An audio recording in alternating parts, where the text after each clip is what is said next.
सादर प्रणाम। सभी कृष्ण प्रेमियों को हरे कृष्ण हरे कृष्ण। श्री कृष्ण पांडव सभी गए भीष्म के पास, प्राण त्याग भीष्म कियो, तजमन की सबास।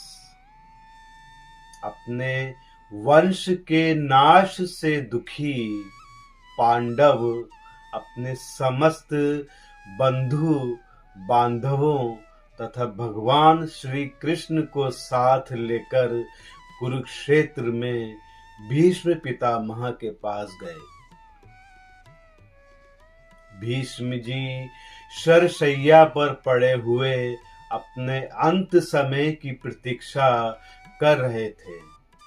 भरतवंश शिरोमणि भीष्म जी के दर्शन के लिए उस समय नारद, धौम्य, पर्वत मुनि, वेदव्यास, बृहदस्व, भारद्वाज, वशिष्ठ, कृत, इंद्रमद, परशुराम, कृत्समद, असित, गौतम, अत्रि, सुदर्शन, काक्षीवान, विश्वामित्र, शुकदेव, कश्यप, अंगिरा आदि सभी ब्रह्म ऋषि, देव ऋषि तथा राज ऋषि अपने शिष्यों के साथ उपस्थित हुए।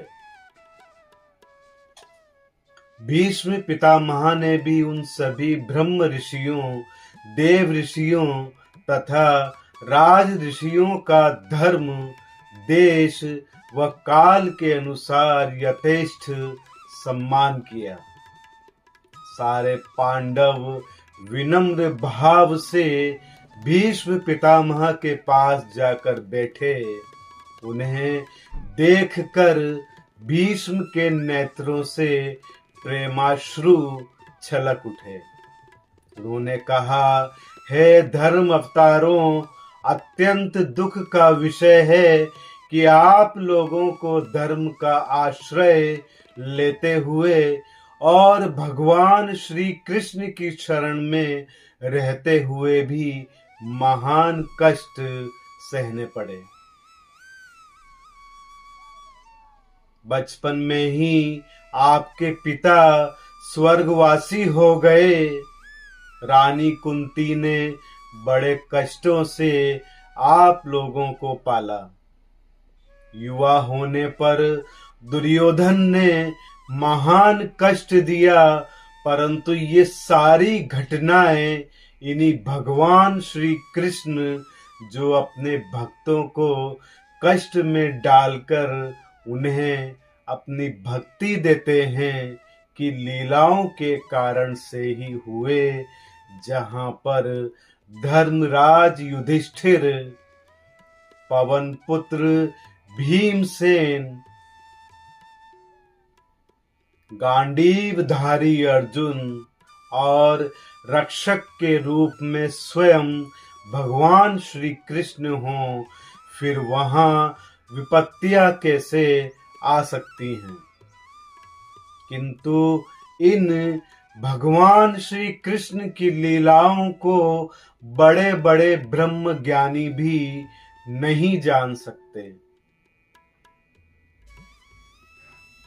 विश्व की संपूर्ण घटनाएं ईश्वराधीन हैं, अतः शोक और वेदना को त्याग कर निरीह प्रजा का पालन करो और सदा भगवान श्री कृष्ण की शरण में रहो। ये श्री कृष्ण चंद्र सर्वशक्तिमान साक्षात ईश्वर हैं। अपनी माया से हम सबको मोहित करके यदुवंश में अवतीर्ण हुए हैं। इस गूढ़ तत्व को भगवान शंकर, देवर्षि नारद और भगवान कपिल ही जान सकते हैं। तुम लोग तो इन्हें मामा का पुत्र, अपना भाई और हितू ही मानते हो। तुमने इन्हें प्रेम पाश में बांधकर अपना दूत, मंत्री और यहाँ तक कि सारथी बना लिया है। इनसे अपने अतिथियों के चरण भी धुलवाए हैं। हे धर्मराज, ये समदर्शी होने पर भी अपने भक्तों पर विशेष कृपा करते हैं, तभी यह मेरे अंत समय में मुझे दर्शन देने के लिए यहाँ पधारे हैं। जो भक्तजन भक्ति भाव से इनका स्मरण कीर्तन करते हुए शरीर त्याग करते हैं, वे संपूर्ण कर्म बंधनों से मुक्त हो जाते हैं। मेरी यही कामना है कि इन्हीं के दर्शन करते हुए मैं अपना शरीर त्याग कर दूं। कृष्ण प्रेमियों, धर्मराज युधिष्ठिर ने शरशैया पर पड़े हुए भीष्म जी से संपूर्ण ब्रह्म ऋषियों तथा देव ऋषियों के सम्मुख धर्म के विषय में अनेक प्रश्न पूछे। तत्वज्ञानी एवं धर्मवेत्ता भीष्म जी ने वर्णाश्रम, राग वैराग्य, निवृत्ति, प्रवृत्ति आदि के संबंध में अनेक रहस्यमय भेद समझाए तथा दान धर्म, राज धर्म, मोक्ष धर्म, स्त्री धर्म, भगवत धर्म, द्विविध धर्म आदि के विषय में विस्तार से चर्चा की। धर्म, अर्थ, काम और मोक्ष की प्राप्ति के साधनों का भी उत्तम विधि से वर्णन किया। उसी काल में उत्तरायण सूर्य आ गए। अपनी मृत्यु का उत्तम समय जानकर भीष्म जी ने अपनी वाणी को संयम में करके मन को संपूर्ण राग आदि से हटाकर सच्चिदानंद भगवान श्री कृष्ण में लगा दिया। भगवान श्री कृष्ण ने उन्हें अपना चतुर्भुज रूप धारण करके दर्शन दिए।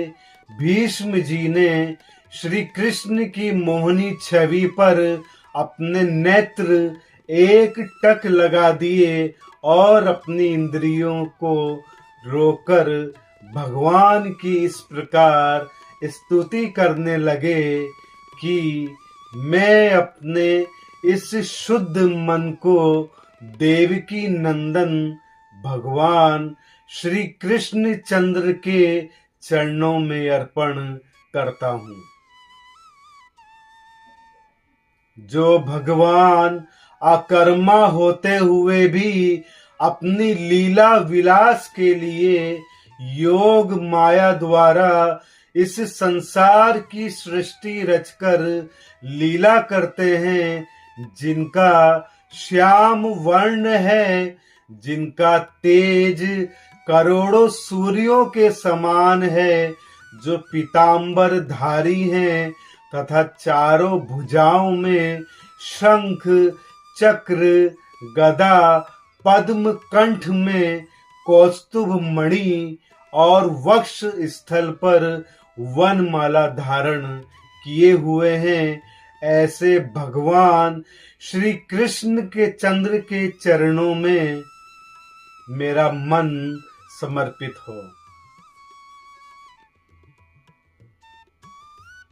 कृष्ण प्रेमियों, इस तरह से भीष्म पितामह ने मन, वचन एवं कर्म से भगवान के आत्म रूप का ध्यान किया और उसी में अपने आप को लीन कर दिया।